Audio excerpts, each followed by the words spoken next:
Hallo, herzlich willkommen zu meinem Let's Play Herrscher des Olymps Zeus mit dem Add-on Herrscher von Atlantis Poseidon. Ich bin euer Dominus und wir starten die 4. Episode unseres Abenteuers Zeus und Europa, wo wir unsere erste Kolonie gründen, nämlich Cydonia. Ja, als erstes natürlich die Kolonie anklicken, die wir gründen wollen. Das ist jetzt in dem Fall nur Cydonia an der Nordküste von Kreta. Klicken wir hier an und dann können wir hier entsprechend weitergehen und wir hören mal, was man uns zu sagen hat und was wir für Aufgaben zu erfüllen haben. Das Volk von Kreta misstraut ihnen und ein alter Bettler offenbart den Grund. Einst wurde weit von unseren Küsten entfernt eine Frau gesehen, die sich unserer Insel auf einer riesigen, schaumgekrönten Welle näherte. Als die Frau näher kam, stellte sich heraus, dass sie nicht auf der Welle ritt, sondern auf dem Rücken eines großen weißen Stieres.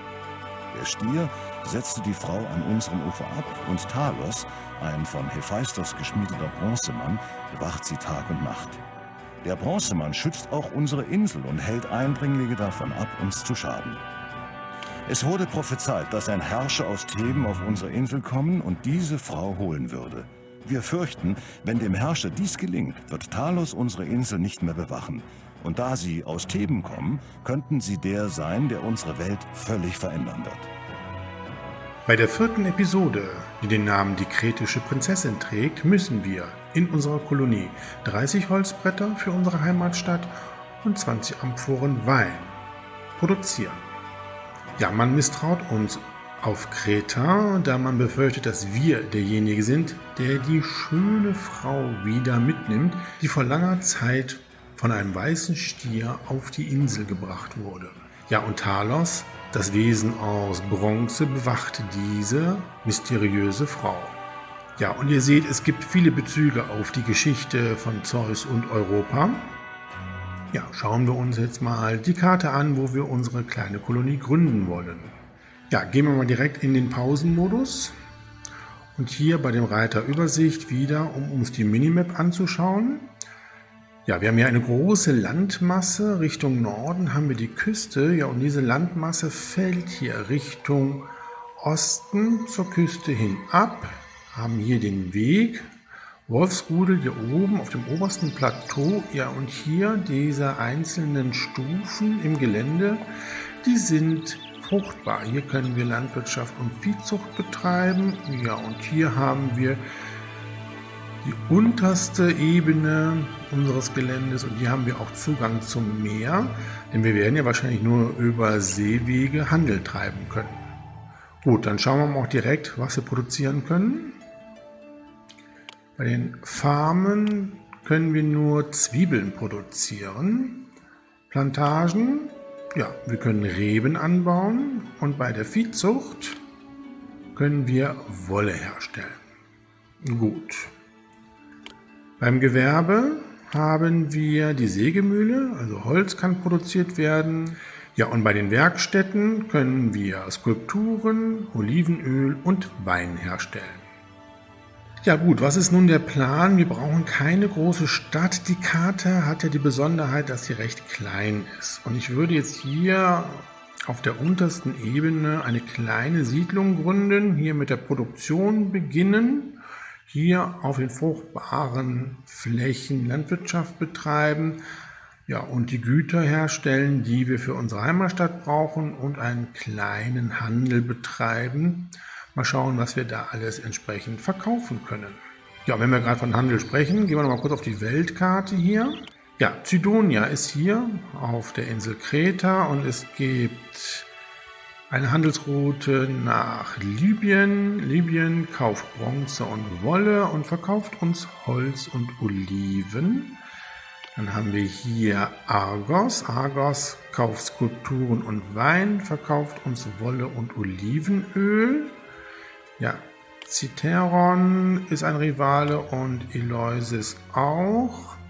Hier ist unsere Heimatstadt Theben. Interessanterweise können wir mit Theben keinen Handel betreiben. Na gut. Kalidon kauft Zwiebeln und Marmor, verkauft Wolle und Skulpturen. Und dann haben wir noch hier den Berg Peleion. kauft bei uns Weizen und Wein und verkauft uns Bronze. So, dann haben wir hier noch auf der Insel Kreta Knossos. Da haben wir aber noch keine Handelsbeziehung zu. Gut, ja, wir können Wein verkaufen, wir können auch Wolle verkaufen. Holz können wir, glaube ich, auch verkaufen.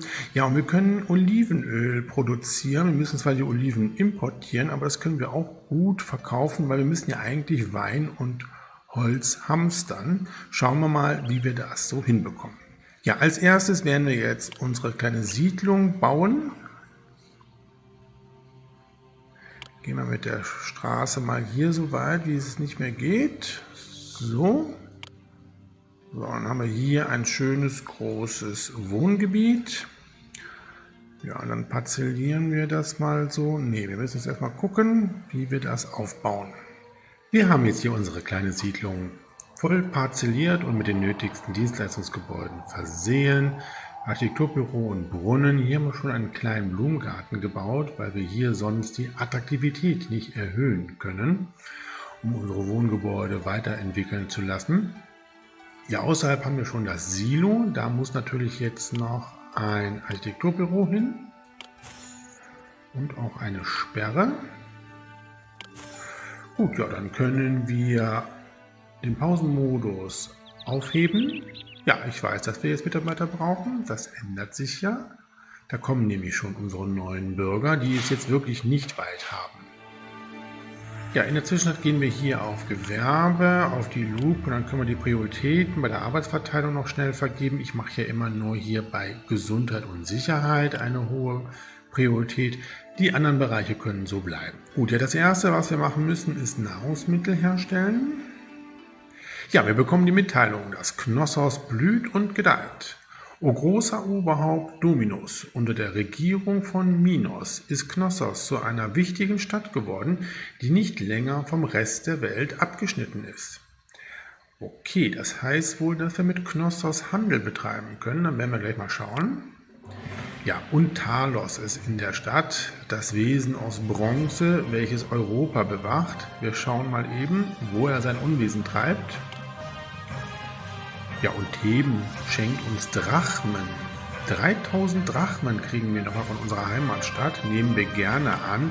Ja, aber wir haben wirklich eine üppige Stadtkasse, da mache ich mir überhaupt keine Probleme. Mehr Probleme mache ich mir hier über Talos, der jetzt hier auf dem oberen Plateau umhergeht. Ja, wir haben mittlerweile schon 100 Bewohner in unserer kleinen Kolonie.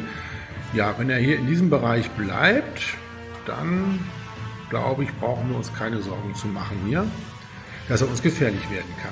Gut, jetzt bauen wir aber erstmal wirklich unsere Zwiebelfarm auf.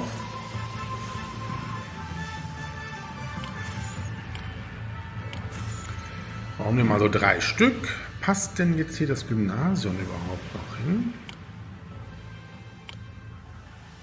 Ja, das passt wunderbar. Ja, wir haben einige Arbeitslose. Wir könnten schon mit der Weinproduktion beginnen. Wir könnten auch schon mal 2 Landarbeiterlager bauen. So, die Reben dafür können wir hier errichten. Und hier geht es auch einfacher. Linke Maustaste gedrückt halten, dann können wir ziehend hier die Reben platzieren. Ja, wir kriegen die Mitteilung, dass Ägypten entdeckt wurde, auch ein neuer Handelspartner. Haben wir auch noch Knossos. Schauen wir mal kurz auf die Weltkarte. Ja, hier haben wir jetzt Knossos, unser Verbündeten. Knossos kauft bei uns Wolle und verkauft Holz und Olivenöl. Sehr gut. Ja, und hier haben wir Ägypten. Ägypten kauft Olivenöl, verkauft uns Weizen, Bronze und Rüstungen. Ja, auch gut. Gut, hier mal die Straße hier rausbauen. So, weil hier werde ich nachher unser Gewerbe aufbauen, weil hier können wir die Piere von unseren Handelsposten errichten. Wir haben ja nur eine Landhandelsroute, nämlich nach Knossos. Ja, da werden jetzt unsere Reben entsprechend kultiviert.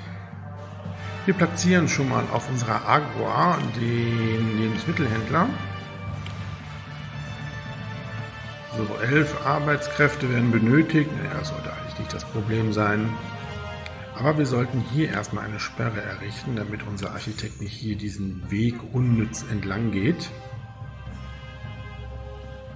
Ja, es ist April, unsere Zwiebeln werden geerntet. Jetzt kann endlich mal eine Entwicklung in unserer Stadt erfolgen. Ja, viel ist es nicht, aber es reicht jetzt erstmal. Wir werden wohl nochmal 2 Zwiebelfarmen bauen, sobald wir genügend Mitarbeiter haben. Ja, und die Entwicklung startet jetzt hier. Da kommen schon unsere neuen Bürger. Bauen wir mal direkt nochmal die 2 Zwiebelfarmen auf. Die können hier direkt daneben. Ich glaube, die können hier hin, oder? Ja, hier können sie hin. Ja, wir müssen ja jetzt für unsere Weinproduktion die Lagerhäuser bauen. Da werde ich jetzt hier das erste Lagerhaus bauen und hier das zweite. So, dieses Warenlager hier wird den Wein aufnehmen. Dieses Warenlager wird später Wolle aufnehmen. Ja, dann werden wir jetzt mal unsere Wolle produzieren. So, unsere Wolle werden wir hier auf dieser Ebene herstellen und ziehen wir mal die Straße hier so weiter. Und dann bauen wir mal hier 2 Wollsammelstellen und natürlich ein Architekturbüro.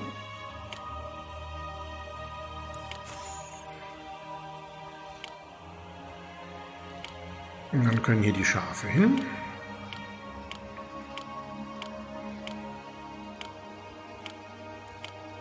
So, dann sollten wir aber auch hier eine Sperre noch bauen. Ja, da haben wir schon mal hier einen schönen Grundstock an Produktionen. Wir haben August, im Oktober werden die Reben geerntet. Ja, wir haben noch ein paar Mitarbeiter. Das lohnt sich aber jetzt, glaube ich, noch nicht, die Kältereien zu bauen. Ja, wir haben keine Nahrungsmittel mehr, das ist schlecht. Ja, ich will jetzt hier den Handel mit Ägypten starten. Da können wir nämlich Weizen einkaufen und später Olivenöl verkaufen. Dann schnell das Pier für Ägypten hier aufbauen. So, und dann kaufen wir mal 12 Einheiten Getreide bzw. Weizen. Das Silo kann jetzt den Weizen fordern. Ja, dann haben wir wenigstens ein bisschen überbrückt, weil die Ernte der Zwiebeln ja erst im April erfolgt. So, dann bauen wir aber jetzt hier unsere 2 Weinkältereien schon mal auf. Beziehungsweise wir könnten sogar 3 bauen. Hier. Na, lassen wir es bei den 2 erstmal. Oh ja, da wird der Weizen gerade eingekauft. Sehr gut. Auch hier sollten wir ein Architekturbüro bauen. Ja, und hier können wir jetzt nochmal sehen, dass unsere Marktfrau auch aus dem Handelsposten die Lebensmittel bezieht, wenn dieser in der Nähe der Agroa ist. Aber wir lassen das jetzt mal so. Zum Silo ist es ja wesentlich kürzer. Ja, und unsere ersten Trauben werden auch schon zur Kälterei gebracht. Ich werde jetzt Wein erstmal verkaufen, damit wir hier entsprechend auch einen Handel betreiben können. Später werden wir natürlich dann den Wein hamstern. Wer kauft denn Wein? Argos kauft Wein und auch der Berg Pelion. Ja, nehmen wir Argos.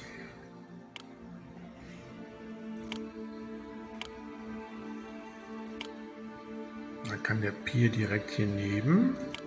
So. Ja, dann bauen wir das so und dann machen wir das ein bisschen anders.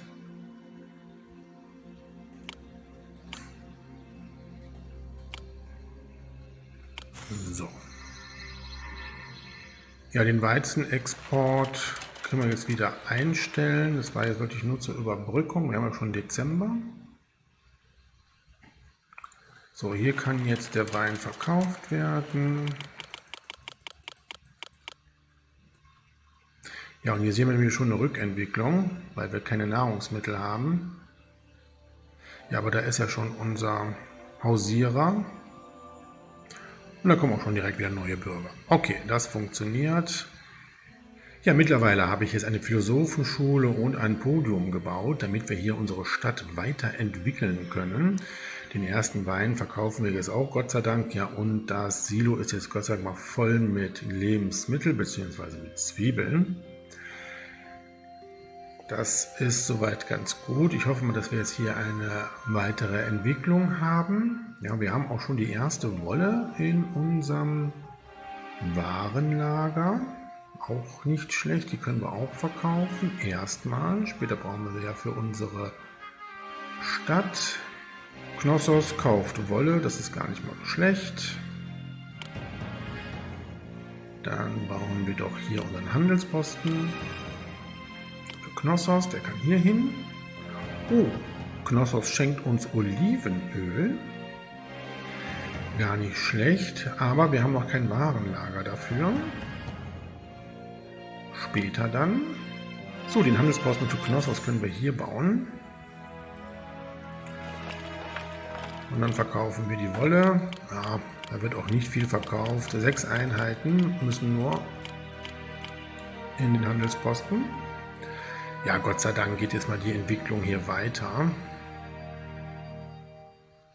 Dann können wir jetzt nochmal eine Kälterei bauen. Und wir brauchen noch ein Warenlager.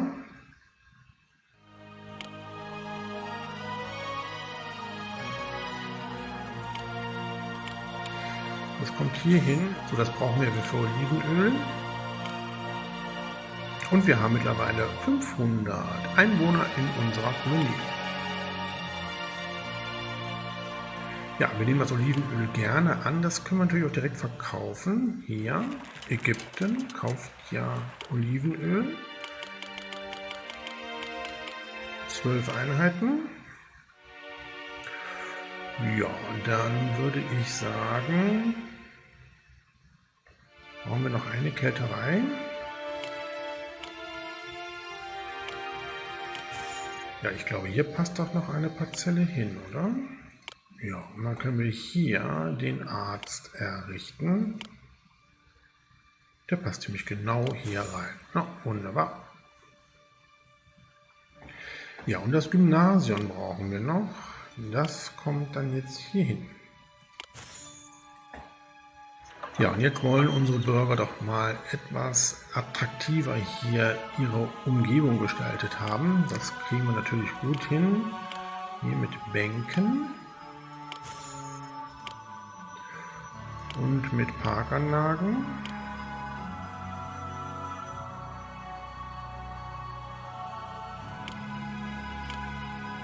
Ja, wir brauchen aber trotzdem noch jede Menge Mitarbeiter weiterhin. Dann müssen wir auch noch mal Parkanlagen bauen. Das sollte auch kein Problem sein. So. Und dann brauchen wir jetzt tatsächlich auch Wolle. Etablieren wir den Wollhändler auf unserer Agora. Ja, jetzt haben wir das Problem, dass natürlich wir viel zu wenig Wolle für Export und Stadt produzieren. Wir werden jetzt hier den Export von Wolle mal stoppen, damit sich unsere Stadt hier auch entsprechend weiterentwickeln kann. Ja, nun ist die Wolle auch angekommen bei unseren Bürgern, sehr gut. Ja, die weitere Planung ist, dass wir mit der Olivenölproduktion beginnen, weil das werden wir noch exportieren. Und dann brauchen wir noch Holz.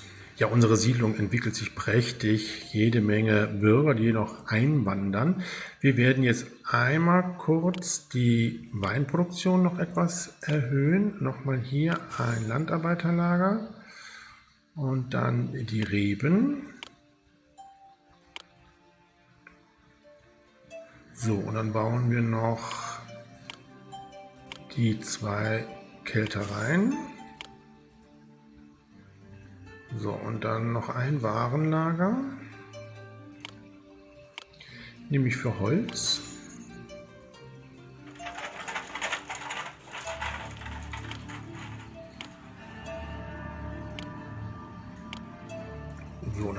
wir 3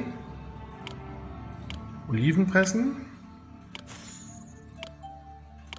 Das sollte für den Export reichen. So, dann können wir hier das Stückchen Wege wegnehmen. So, wir brauchen aber noch den Partner, der Oliven verkauft. Da muss ich noch mal eben kurz gucken, wer das ist. Das ist Libyen. Okay.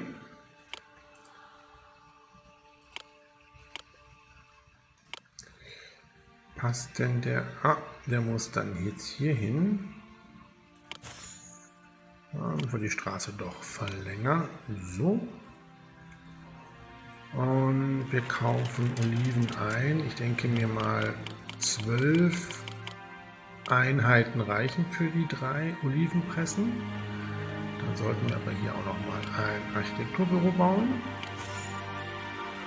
Ja, dann bauen wir die letzte Gewerbestätte, nämlich die Sägemühlen. Da kann hier eine hin und hier.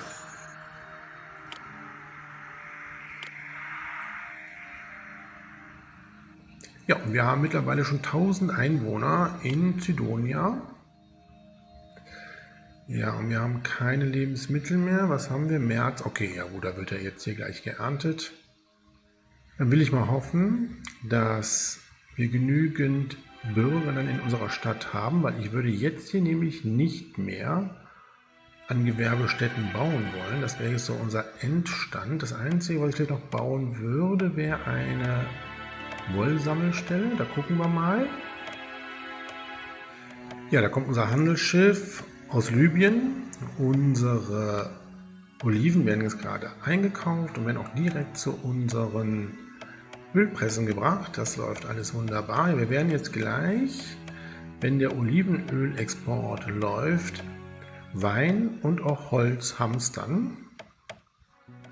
Gegebenenfalls werden wir dann noch etwas Wolle verkaufen, wenn unsere Stadtkasse nicht mehr ganz so gut aussieht. Momentan verkaufen wir noch Wein.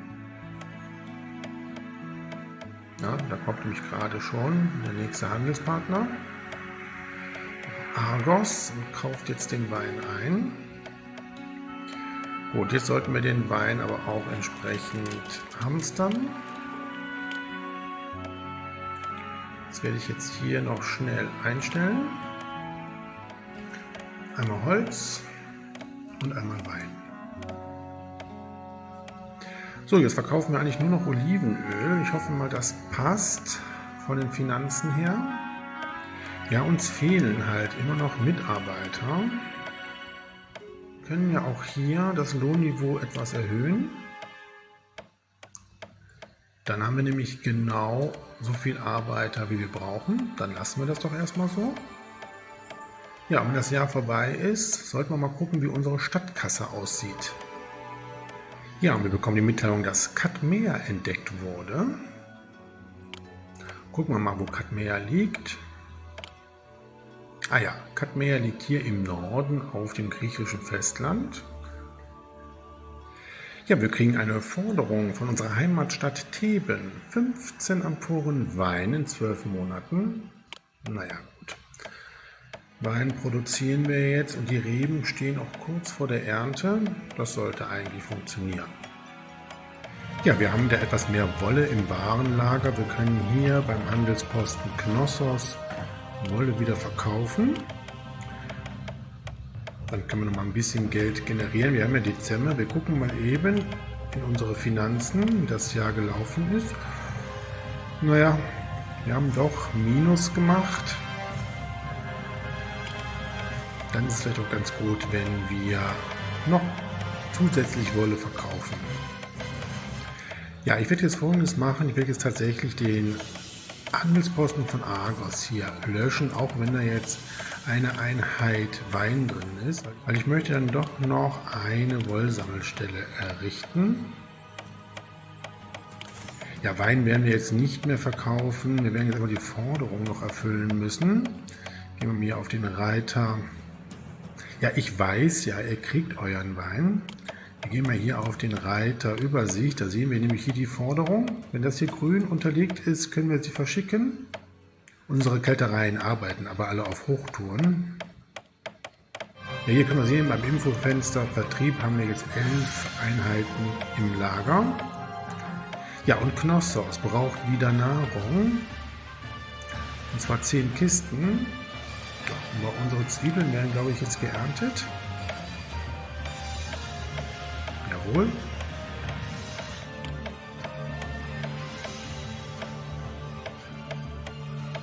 So, jetzt können wir sehen, hier die Forderung für Knossos, grün unterlegt, können wir draufklicken und können die Forderung direkt verschicken. Ja, und die Forderung für Theben ist jetzt auch erfüllt und dann können wir sehen, 4 Monate Zeit hätten wir noch. Auch hier klicken wir drauf und verschicken die Forderung. Ja, da ist unser ganzer Wein weg. Ja gut, wir müssen jetzt warten, bis wir 30 Einheiten Wein und 30 Einheiten Holz im Warenlager haben. Diese verschicken und dann haben wir diese Episode auch erfolgreich abgeschlossen. Wir verschönern nochmal hier etwas. Ja, wir haben sogar ein Denkmal, nämlich ein Bevölkerungsdenkmal. Das setzen wir natürlich auch. Ja, Knossos schätzt uns mehr, weil wir die Nahrungsmittel zur Verfügung gestellt haben. Ja, und Citeron möchte 10 Amphoren Wein haben. Wer mich aber 3-köpfigen Hund nennt, der kann lange darauf warten, dass ich ihm Wein zur Verfügung stelle. So, mein Denkmal kommt jetzt hier hin. Sehr schön. Ja, ich denke mir mal, so können wir jetzt die Zeit verstreichen lassen. Wir gucken gleich nochmal, wie unsere Stadtfinanzen sind. Ja, und hoffen, dass wir bald die ganzen Waren zur Verfügung haben. Ja, und auch Theben schätzt uns mehr, da wir den Wein zur Verfügung gestellt haben. Ja, nochmal fordert uns Citeron auf, die 10 Amphoren Wein zur Verfügung zu stellen. Wir könnten das jetzt tatsächlich losschicken, wir können das später verschicken oder natürlich verweigern. Unserem Rivalen werde ich bestimmt nicht unseren kostbaren Wein geben. Ja, es ist Dezember, wir gucken nochmal kurz in unsere Stadtbilanz. Ja, dieses Mal sieht es besser aus. Wir haben ein Plus erwirtschaftet, jetzt auch mit dem Export von Wolle. Ja, und Citeron schätzt uns weniger, da wir den Wein nicht zur Verfügung gestellt haben, ist uns aber auch egal. Ja, und wir haben genug Wolle, sodass wir Stadt- und auch Exporte bedienen können. Wunderbar. Wir nähern uns allmählich dem Ende unserer Kampagne. Wir sehen hier, Holz haben wir jetzt 30 Einheiten im Warenlager. Ja, und Wein, da brauchen wir jetzt nur noch 2 Einheiten. Und dann können wir diese Waren verschicken. Ja, wir haben hier unsere Siedlung recht klein und kompakt gehalten und haben dabei sogar noch eine positive Stadtbilanz erwirtschaftet.